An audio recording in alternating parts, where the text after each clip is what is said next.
안녕하세요 여러분. 10월이 거의 마지막 주에 다다랐네요. 여러분은 10월 어떻게 보내셨나요? 요즘은 일교차도 많이 커지고 그러면서 몸이 적응하기가 점점 힘들어지는 것 같아요. 아침에는 추웠다, 낮엔 또 땀이 나게 더웠다, 저녁에는 또 보일러를 틀지 않으면 너무 한기가 느낄 정도로 추운 날을 경험하고 있는데요. 이렇게 일교차가 큰 날씨에는 감기 환자들 많아지죠. 엄마들 요즘 소아과 가보면 거의 문정원성시예요. 아주 밖에까지 줄이 서서 대기줄이 너무너무 많고요. 유모차에 업고 안고 오는 아기 엄마들 많이 보게 되는데요. 요즘 이제 환절기가 되면서 감기 환자들이 많이 늘고 있는 것 같아요. 여러분들도 체온 유지 잘 하시고 적절한 운동 하셔서 건강한 생활을 유지하셨으면 좋겠어요.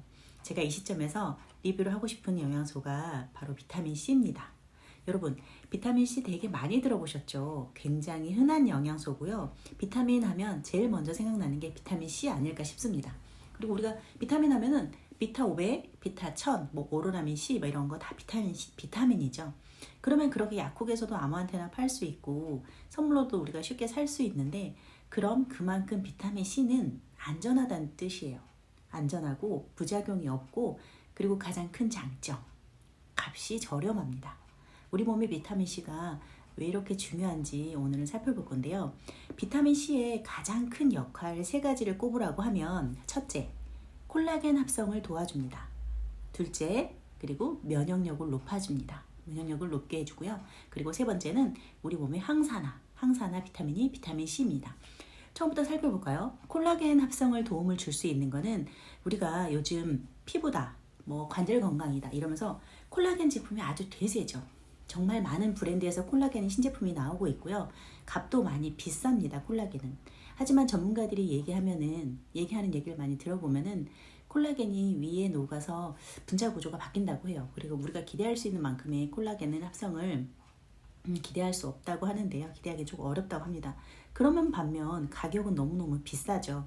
그러면서도 이제 피부 탄력이나 이런 것 때문에 콜라겐을 많이 드시게 되는데, 저는 콜라겐보다는 비타민 C를 조금 더 많이 드시라고 권장을 해드리겠습니다. 비타민 C를 먹으면 몸속에서 콜라겐 합성을 도와줍니다. 그렇기 때문에 비타민 C를 많이 먹게 되면 피부가 탱탱해지고, 피부도 많이 혈색도 좋아지고, 그리고 컨디션도 좋아지고, 이런 역할이 있기 때문에 오히려 비싼 콜라겐을 드시는 것보다, 콜라겐만 먹는 것보다는 오히려 콜라겐을 드실 거면 그 다음에 비타민 C를 추가해서 드시면은 콜라겐 합성에 이게 많이 시너지 역할을 주기 때문에 같이 드셨으면 좋겠습니다. 그리고 면역력에 좋다는 건 비타민 C 많이 알고 계시죠? 그리고 외부 바이러스가 들어왔을 때도 백혈구 세포가 그 바이러스에서 우리가 싸우고 있잖아요. 그럴 때 비타민 C를 많이 넣어주게 되면, 충분히 넣어주게 되면 그 외부 바이러스를 우리가 죽일 수 있다고 합니다. 그리고 항산화제, 여러분 많이 들어보셨죠? 활성산소. 우리가 숨만 쉬어도 몸에 산소 찌꺼기가 남아서 그 활성산소가 몸에 염증을 일으키고 심하게는 암도 유발한다는 활성산소. 그래서 항산화제를 먹어야 된다, 이런 말씀 많이 들어보셨죠? 그래서 가장 강력한 항산화제가 비타민 C입니다. 여러분, 비타민 C 정말 중요하죠. 그리고 비타민 C에 대한 제가 재밌는 에피소드를 몇 개 말씀을 드려볼까 해요. 비타민 C가 부족해서 실패했던 여러 가지 사례가 있는데요.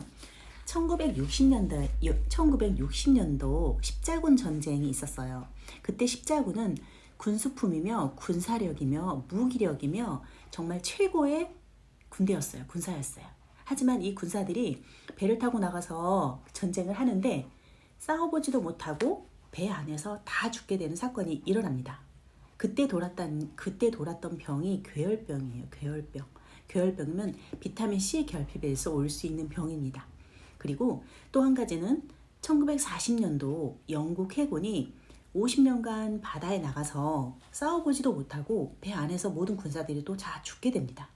그때는 이게 비타민 C 결핍인지 괴혈병인지 이렇게 모르던 시절이기 때문에 그 사람들이 다 죽게 되고 싸워보지도 못하게 됩니다. 그래서 1947년도에 제임스 린드 해군 군의관이 같이 배를 타게 됩니다. 그래서 이 군의관이 군사들이 무기력해지고 죽어가는 모습을 보면서 6그룹으로 나눠서 임상을 하게 됩니다. 한 그룹은 고기를 주고, 한 그룹은 소금을 주고, 한 그룹은 감귤을 주면서 이렇게 6그룹으로 분리를 해서 관찰을 하게 되는데요. 여기서 가장 효과가 좋았고 군사가 죽지 않았던 게 바로 감귤류를 준 군사 그 그룹이 살았다고 해요. 그래서 그때는 이게 감귤류에 비타민 C가 많으니까 이 사람이 이제 해군들이 바다에 나가서 전쟁을 하거나 전쟁이 시작됐을 때 그 해군만의 수만큼의 감귤류를 배에다 반드시 승선을 했고요. 그때부터는 라임군이 정말 강력한 군대가 됐다고 합니다. 어떤 전쟁에서도 지지 않는 군대. 그래서 영국군의 전성시대가 시작된 때라고 합니다. 그래서 우리가 영국군을 라임군이라고 불리죠. 그때 이게 별명이 붙은 거라고 합니다. 이 사건은 제임스 린드 사건이라고 하고요. 영국 해군에게는 아주 큰 사건이었다고 합니다. 참, 그러니까 비타민C나 이런 거에 대해서 잘 몰라도 그렇게 먹는 게 중요하다는 거를 그때 관찰을 했던 것 같아요. 그러면 이렇게 과일 야채에서 얻을 수 있는 비타민C, 근데 생각해보면 너무 추운 나라에 있죠. 에스키모인들. 과일 야채가 자라지도 않고 사냥을 해서 먹고 사는 에스키모인들은 어떻게 비타민C를 충족을 할까요? 전 그게 궁금했는데요. 그 사건도 있었어요. 에스키모인들은 그 사냥을 하게 돼서 동물을 먼저 잡게 되면 가장 먼저 섭취하는 부위가 부신이라고 합니다. 부신은 신장, 우리 신장 위에 바로 조그맣게 붙어있는 장기를 부신이라고 하고요. 그 부신을 먼저 떼서 먹는 이유가 그 부신에 비타민 C가 가장 많은 부분이 부신이라고 합니다. 그래서 이 에스키모인들이 비타민 C 결핍이 없이 그렇게 살 수 있다고 합니다. 참 현명한 것 같기도 하고 어떻게 본능적으로 그거 알았을까 싶기도 하고요. 그리고 우리가 그 부신에서 하는 역할은 코티졸을 분비해요. 코티졸을 분비해서 우리가 활성산소에 노출이 되거나 스트레스를 너무 많이 받아서 힘들 때 이 부신에서 코티졸을 분비해서 우리 몸을 이제 활성산소나 스트레스에서 막아주는 역할을 부신에서 하는 겁니다. 우리가 가끔 그런 기사 한번 보신 적 있죠? PC방에서 한 3, 4일을 밤을 새워서 게임을 하거나 뭐 컵라면 먹고 그리고 잠도 못 자고 그러다가 한 3일 만에 갑자기 심장마비, 과로사로 죽게 되는 사건을 뉴스에서 접해본 적이 있는 것 같아요. 그 사람들이 왜 그렇게 심장이 갑자기 멈추냐? 3, 4일을 스트레스를 받으면서 자지도 못하고 먹지도 못하고 굉장히 몸이 극한의 상황으로 몰아갔겠죠. 그때 부신에서 코티졸을 분비했는데 이제 너무 많은 스트레스가 들어와서 코티졸이 바닥난 거예요. 부신에서. 그러면 부신에서 코티졸을 분비하지 못하면 심장은 더 이상 뛰지 않는다고 합니다. 그래서 밤새 게임을 하거나 스트레스에 과다 노출된 사람이 심장마비로 죽는 이유가 부신의 기능이 약해지기 때문입니다. 이 사람들이 밤새 게임을 하면서 비타민C만 계속 충족해줬어도 죽지는 않았을 것 같긴 한데 그렇죠. 그러니까 여러분 그만큼 중요한 게 비타민C예요. 근데 비타민C는 얼마나 저렴해요? 가격 정말 저렴하죠. 제가 유통하고 있는 유산화 폴리시, 이게 비타민C거든요. 폴리가 여러 가지란 뜻이고 비타민C 제품이에요. 아침에 2알, 저녁에 2알을 드셨을 때 1000mg을 섭취할 수 있고요. 가격으로 따져보니까 하루에 800원 거래요. 800원 거. 정말 저렴한 영양소가 비타민C고요. 여러분 이것도 비싸다고 느끼시면 약국에 가시면 정말 저렴한 합성 비타민도 있어요. 합성 비타민 드셔도 됩니다. 하지만 천연보다는 흡수력이 낮기 때문에 되도록이면 천연의 제품을, 좋은 제품을, 우리가 어차피 몸에 흡수가 돼서 좋은 얻으려고 영양제를 먹죠.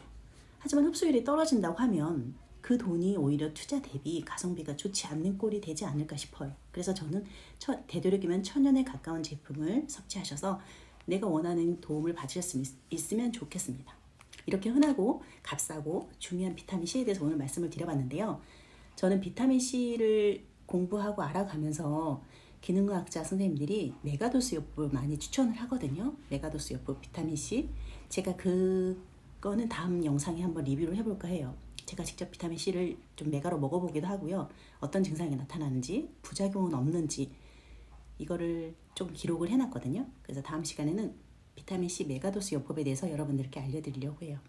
이렇게 찬바람 나고 바이러스가 많이 돌아다닐 때 여러분들도 비타민C를 충분히 드셔서, 어차피 많이 드셔도 돼요. 많이 드셔도 부작용이 없고 소변으로 빠져나가고, 우리가 콩나물 시루에 이렇게 물을 주죠. 물을 주면은 세상에 물은 밑으로 다 빠지는 것 같은데 콩나물은 자란단 말이에요. 약간 비타민C가 그 원리인 것 같아요. 우리 몸에 쓰일 거는 다 쓰이고 빠져나갑니다. 그리고 2-3시간 동안 계속 2시간, 3시간을 이렇게 간격으로 넣어주게 되면 그 안에 모든 역할을 하고 빠져나가게 됩니다. 하지만 제가 유통하고 있는 유산화 제품은 신체에 더 오래 머물게 돼요. 그게 기술력인 것 같아요. 그리고 얘네들이 소변으로 다 빠져나가면서 간과 심장의 기능을 확 북돋아주고 나가요.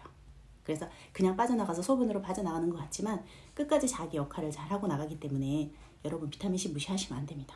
비타민 D도 중요하지만 비타민C도 정말 중요한 영양소거든요. 여러분 비타민C 잘 선택하셔서 꼭 드시고요. 건강하고 활기차고 그리고 피부가 좋은 여러분들 되셨으면 좋겠습니다. 그러면 오늘은 여기까지 비타민C에 대해서 말씀을 드려봤고요. 다음 시간에 더 좋은 영상으로 좋은 정보로 여러분을 찾아뵙도록 하겠습니다. 끝까지 시청해주신 여러분 감사합니다.